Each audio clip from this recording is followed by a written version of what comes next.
Howdy folks, welcome back to CS 128 Honors. In today's lecture, we're going to be covering parallelism and concurrency in Rust. So we're going to start off by going over the sort of motivation behind parallelism and concurrency, behind threads, then briefly go into how to spawn and create threads in Rust, and finally talk about thread joining at the very end. Okay, just a couple of quick reminders. So homework 8 is due next Thursday at midnight. Homework 9 releases today, due next Tuesday at midnight. And we've extended the MP2 deadline due date to next Tuesday at midnight because we've been super slow in releasing the MP2 intro video. So you got a couple more days in the weekend to finish MP2. So hopefully that gives you guys enough time to finish that. And then the 70% credit deadline is also pushed back to a week after the 11th. Okay, so let's talk about programs and processes. So what actually happens when you run your Rust program? Well, your computer will create what's known as a process. A process is an instance of some program running on your computer. You could have multiple processes running the same program, so the same program is executed multiple times at the same time while running your computer. If you have multiple shells open, you can spawn those up. But a process is just a single instance of some program running. In Unix operating systems, a process is started when a program is initiated. In Windows, there's things called tasks, which is slightly different there. But in general, a process is an instance of a program. So how do we make programs faster? That's the sort of motivation behind this next series of lectures. Can we just, make bigger CPUs, make those chips in our computers bigger? So we can do this by making smaller and smaller transistors and packing more and more of these onto a CPU. Or just simply adding more transistors, making our CPUs bigger physically and just packing more transistors in there. Well, there comes a limit to how you can make your CPU chips, and that is way beyond the scope of this course.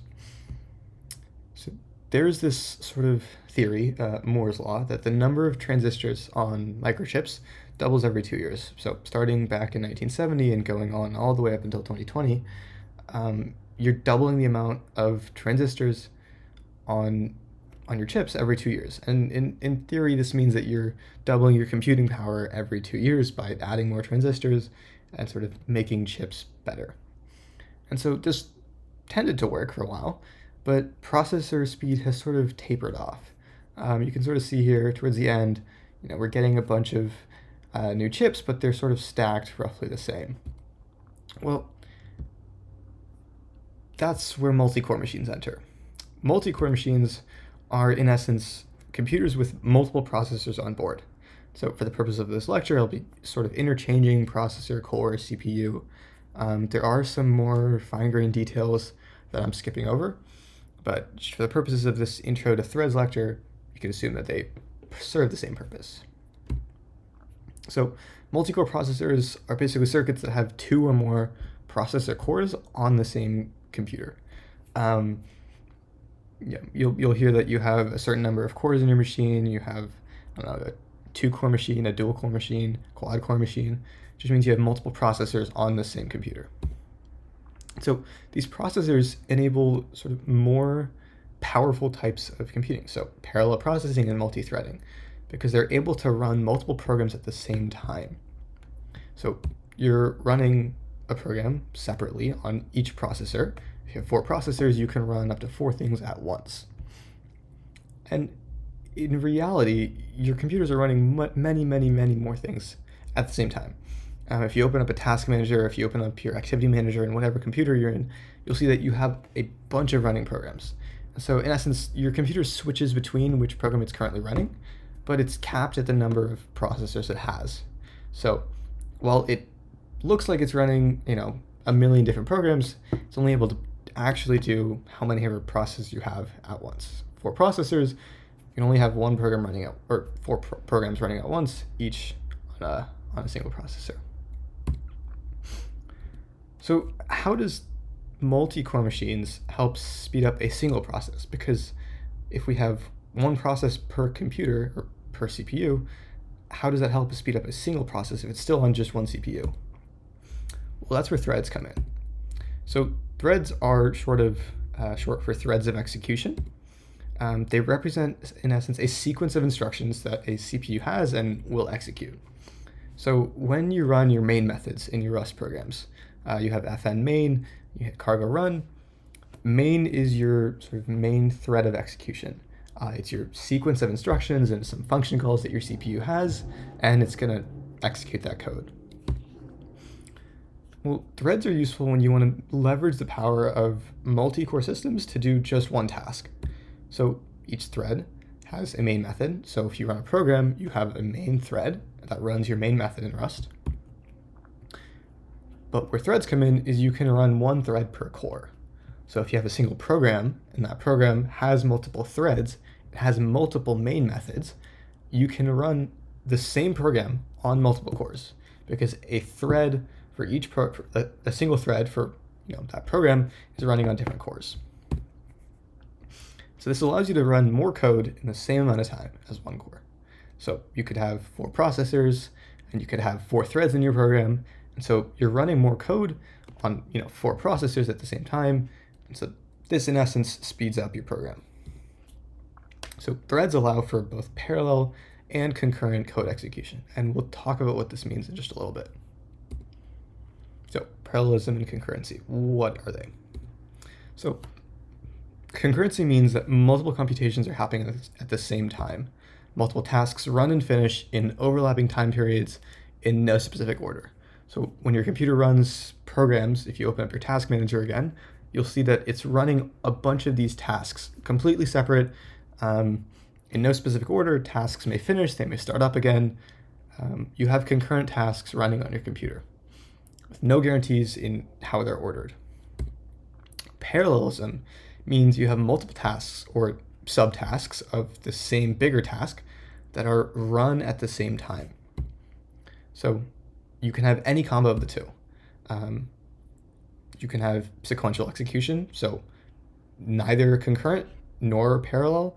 These are the programs we've written so far. They're a single program with a single thread that is run on a single processor. There's neither concurrent nor parallel. Then you can have concurrent code that is not parallel. Like I just mentioned, your computer, it's running multiple different tasks at the same time with no guarantees on when they finish, when they start. They can overlap, whatever the case may be. They're concurrent, but they're not parallel. They're not the same task that's run at the same time. You could have parallel execution, so we'll see what that looks like in a little bit, and parallel and concurrent execution. So what does parallel execution mean? It means you split up your larger computation into different parts and you run work on those different parts. So you can create a thread to solve each smaller part of your problem and run those threads at the same time and eventually put those smaller results together to get your solution to the bigger picture. And so at the end, if you need to, you can combine the results. If your task is some task that does not need to be sort of put back together at the end, well, you've solved each smaller task and you can finish your program. So what does parallel and concurrent mean then? Well, that's your computer. Your computer spawns all of these processes that have their own tasks. They have multiple threads that they've spawned to do some smaller work. So your computer is running both multiple processes and has each process running multiple threads. So if you open up a task manager, you can see how many threads your computer has for each process. So you're running multiple processes simultaneously, and each task might create its own threads to split up a problem or split up some work, and you're going about that. So all of this is very, very high level. This will come in handy when we introduce MP3, which is the idea of taking a large problem, splitting it up into different parts, and then creating a thread for each of those different parts, and then finally putting the results back together at the end. Okay, well, so what does this look like in Rust? Well, let's just spawn a single thread and see what happens. So in Rust, when you want to spawn a thread, you got to use the standard thread library, or standard thread crate. You say thread spawn, and then this funky syntax, and then println at the end. So what does this syntax mean? This is known as a closure. It is a temporary function. So these double vertical bars, it's not the or symbol. It means you're creating a sort of temporary method. And then you have these curly braces in here, some code inside there. So temporary method, that method just prints out, say hello from another thread, and then the function finishes. So we're creating a thread, giving this thread a main method to run, and then we're going to continue on with our main method of the main thread. So it's a little bit trippy. Threads have their own main methods, and your main method of the program can spawn those threads with a different main method. Okay, let's try and run this.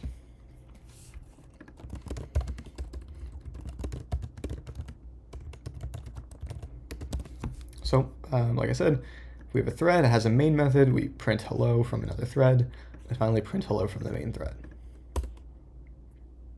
Interesting. Our thread never ran. All we do is print hello from the main thread. Well, let's see if we can figure out why. So when you spawn, or when you start up a program, your program finishes when the main thread finishes. So if you run your Rust program, you run through the main method, and when the main method finishes, your program finishes. And if the main thread, the main method of your program finishes while threads are still running, the program will end, and the threads will end. So spawning a thread comes with a little bit of an overhead. Your computer needs to sort of create a thread, move some data over, set up a stack for that. And so in a long-running program, when you have multiple things going on, you have a large piece of computation, this cost is super insignificant. It's super tiny. But in a really short program like this, the cost is noticeable. You saw that our thread never started, and the main thread finished before our thread even printed what it was going to print. So we can fix this with what's known as a join handle. So join handles are returned from when you call thread spawn.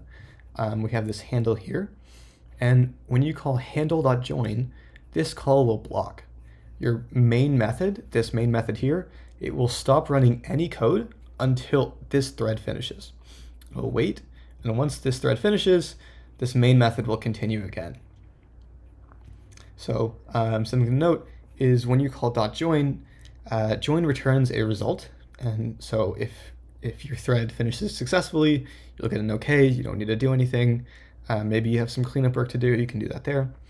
If join returns an error, that means your thread panicked. Maybe you called unwrap on a none value or an error value, whatever it may be. If join returns an error, the error is whatever caused your thread to panic. Okay, so with this little fix thing, let's see if our program runs. So let me open up this. So now I have a single thread, spawn that up, saying hello from another thread, and I get the return handle from thread spawn. And then when I say handle.join, the main method will block, it will stop until this thread finishes, and then it will continue. Okay. There we go. So we see hello from another thread, and then finally hello from the main thread. The main thread will stop all execution. So once you call join, nothing after join will run until this thread is finished.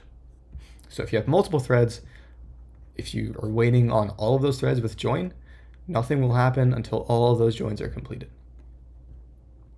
Okay.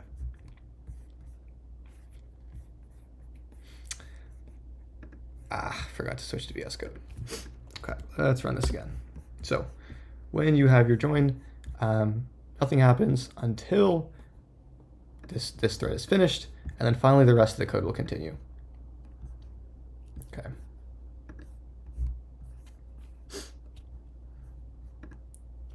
So I said the word blocking functions. What does that mean? Well, so first off, when we call join, we're given this join handle. It's a struct that gives you permission to join on a thread. It gives you permission to wait for a thread to finish.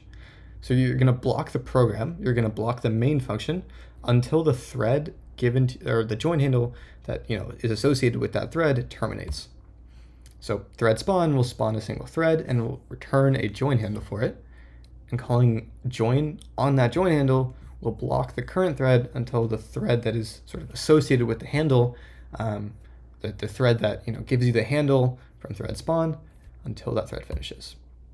So if the associated thread panics, error is returned, otherwise OK is returned. So let's go back to that example. You'll notice I'm calling match on handle.join. So once our thread finishes, we'll get an OK value from that if our thread finishes successfully, an error value if our thread panics. And as you can see here, we're given a join handle from this thread spawn. Okay.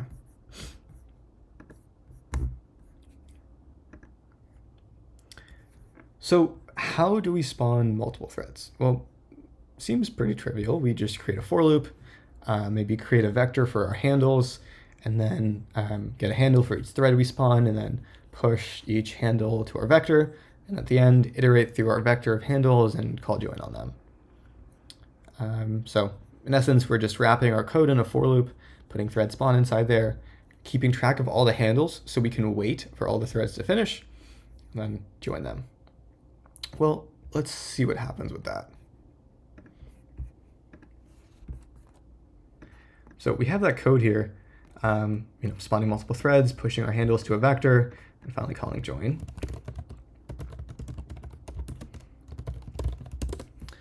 Well, you'll notice that cargo doesn't compile our program. It's saying the closure, the temporary function, is may outlive the current function, may outlive main, but it's borrowing I, and I is owned by the current function. So even in threads, we have this concept of ownership. So when you have a thread, the thread that creates the variable owns that variable. So the variable owns a value, the thread owns that variable.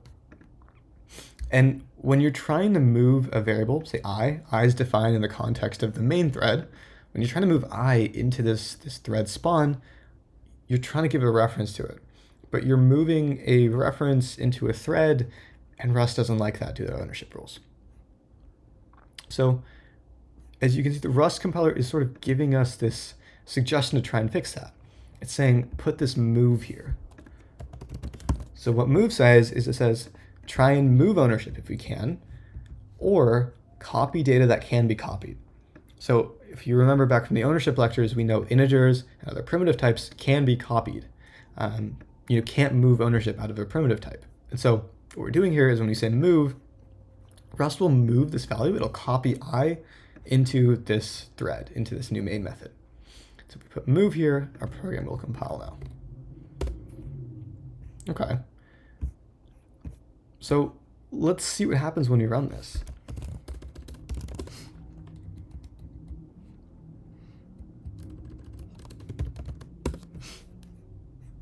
Interesting. So we get hello from a bunch of threads, but it's not ordered, but our for loop is. We start at 0, we pass that integer in, and we say hi from that thread, but 1 is all the way down here, and well, seems like the rest of the ordering is fine. If we run that again, see what happens. In this case, 2 is out of order, and so is 4, or rather, just 2. Run that again, 7's out of order, 5's out of order, 6 is out of order. You're not guaranteed any ordering when things are running at the same time. So like we mentioned earlier, when threads are spawned, they can be run by multiple CPUs, and they can be on different CPUs, and you have no guarantee on the order in which they're run. So some future lectures will show how to guarantee some slight ordering, but when you're running threads, you can't take that for granted.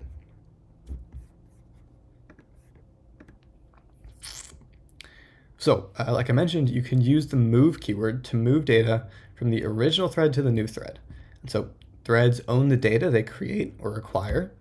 And so when you're saying move, you're saying the new thread acquires ownership of some data, or that data is copied if it can be copied into the new thread. So both threads have a copy of that data. Note that you cannot clone data.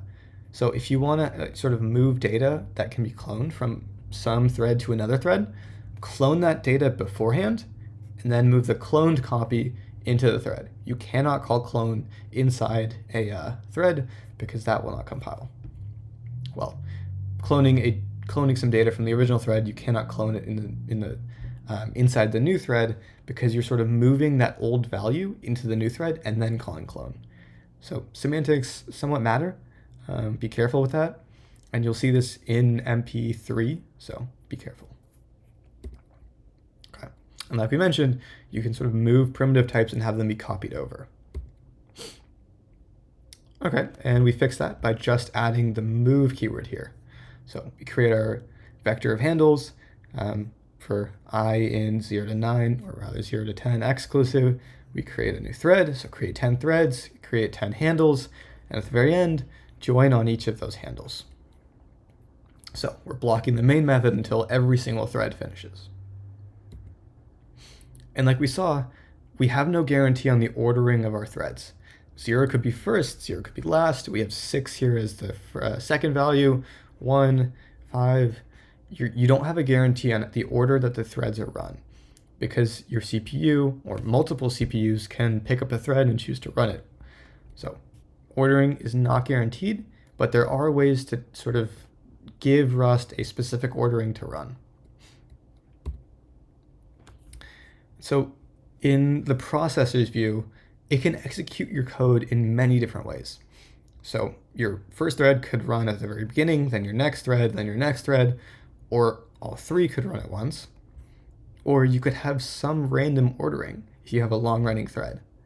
So your CPU chooses when to pick up a thread and do some work on it, when to run it, and it can stop at any given time.